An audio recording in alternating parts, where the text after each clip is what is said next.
BJP के राष्ट्रीय अध्यक्ष नितिन नबीन की राष्ट्रीय कार्यकारिणी में यूपी के 8 प्रमुख नेताओं को जगह मिली है। पूर्व केंद्रीय मंत्री स्मृति ईरानी को राष्ट्रीय महामंत्री बनाया गया है।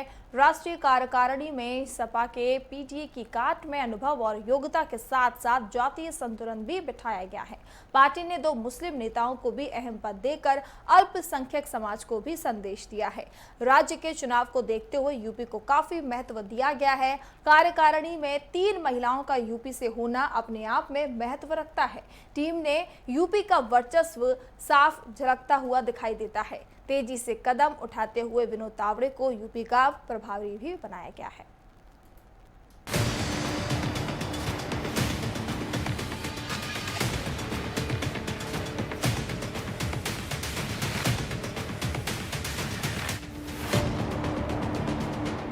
बीजेपी के राष्ट्रीय अध्यक्ष नितिन नबीन ने केंद्रीय सांगठनिक पदाधिकारी टीम में उत्तर प्रदेश से 8 प्रमुख नेताओं को राष्ट्रीय स्तर पर महत्वपूर्ण जिम्मेदारी सौंपी। इसमें 2 उपाध्यक्ष, 2 राष्ट्रीय महामंत्री, 2 राष्ट्रीय मंत्री शामिल हैं। इसके अलावा 2 मोर्चों के अध्यक्ष भी यूपी से बनाए गए हैं। बीजेपी अध्यक्ष नितिन नबीन की इस टीम में स्मृति ईरानी को जगह मिली है। उन्हें पार्टी का राष्ट्रीय महामंत्री बनाया गया है। स्मृति ईरानी 2019 में अमेठी से चुनाव जीती थी।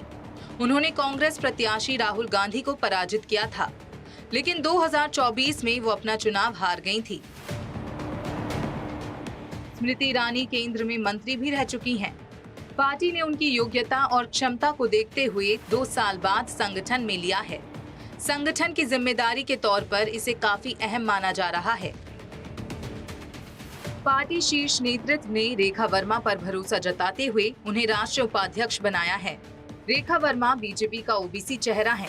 उन्होंने धौरहरा की सीट पर 2014 और 2019 में जीत हासिल की थी। 2024 में वो चुनाव हार गई थी। केंद्रीय नेतृत्व के काफी करीब माने जाने वाली रेखा वर्मा पर महिला और ओबीसी समाज को बीजेपी से जोड़ने की महत्वपूर्ण जिम्मेदारी है। प्रोफेसर तारिक मंसूर अलीगढ़ मुस्लिम विश्वविद्यालय के पूर्व कुलपति हैं। उन्हें राष्ट्रीय कार्यकारिणी में राष्ट्रीय उपाध्यक्ष बनाया गया है। इस समय वो विधान परिषद के सदस्य हैं। कुरैशी बिरादरी से आने वाले प्रोफेसर तारिक मंसूर अल्पसंख्यक समाज के पसमानदा समाज से आते हैं। प्रोफेसर तारिक मंसूर आरएसएस से जुड़े रहे हैं। हरीश द्विवेदी की पृष्ठभूमि आरएसएस से जुड़ी है। वो पुराने अनुभवी नेता हैं। यूपी से जिन 2 नेताओं को राष्ट्रीय महामंत्री बनाया गया, उनमें स्मृति ईरानी और हरीश द्विवेदी शामिल हैं। हरीश द्विवेदी 2014 और 2019 में बस्ती से सांसद रहे हैं। संगठन में उनकी पकड़ रही है। वो असम और राजस्थान के प्रभारी भी रह चुके हैं।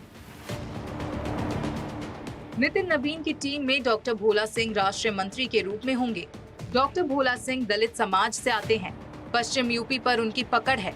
डॉक्टर भोला सिंह यूपी की बुलंदशहर लोकसभा सीट से सांसद हैं।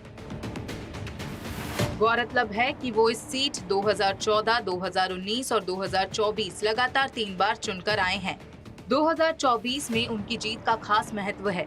उन्होंने कांग्रेस प्रत्याशी को बड़े अंतर से पराजित किया, जबकि आसपास की सीटों का जीत हार का अंतर ज्यादा मतों का नहीं था। संगीता यादव 2013 में बीजेपी से जुड़ी। बहुत जल्दी राष्ट्रीय फलक पर उन्होंने अपनी जगह बनाई। वो इस समय राज्यसभा की सांसद हैं। 2017 से 2022 तक उन्होंने गोरखपुर जिले की चौरी चौरा विधानसभा सीट पर जीत हासिल की थी। 2022 के विधानसभा चुनाव के बाद पार्टी ने उन्हें राज्यसभा का टिकट दिया था। वो राज्यसभा की सदस्य बनी। इस समय वो बीजेपी की राष्ट्रीय टीम में राष्ट्रीय मंत्री बनाई गई हैं। बीजेपी ओबीसी पर खास फोकस कर रही है। अमरपाल मौर्य राष्ट्रीय ओबीसी मोर्चा के अध्यक्ष होंगे। उन्होंने 2022 में रायबरेली की ऊंचाहार विधानसभा सीट से चुनाव लड़ा था। वो अभी राज्यसभा के सदस्य हैं। 2024 में वो उत्तर प्रदेश से राज्यसभा के लिए निर्विरोध चुने गए थे। अमरपाल मौर्य लंबे समय से बीजेपी संगठन में सक्रिय हैं। इससे पहले वो यूपी बीजेपी के प्रदेश महामंत्री भी रह चुके हैं। अमरपाल मौर्य केंद्रीय गृह मंत्री अमित शाह के काफी करीबी माने जाते हैं। वहीं बीजेपी की नई टीम में राष्ट्रीय महामंत्री विनोद तावड़े को उत्तर प्रदेश बीजेपी का प्रभारी नियुक्त किया गया है।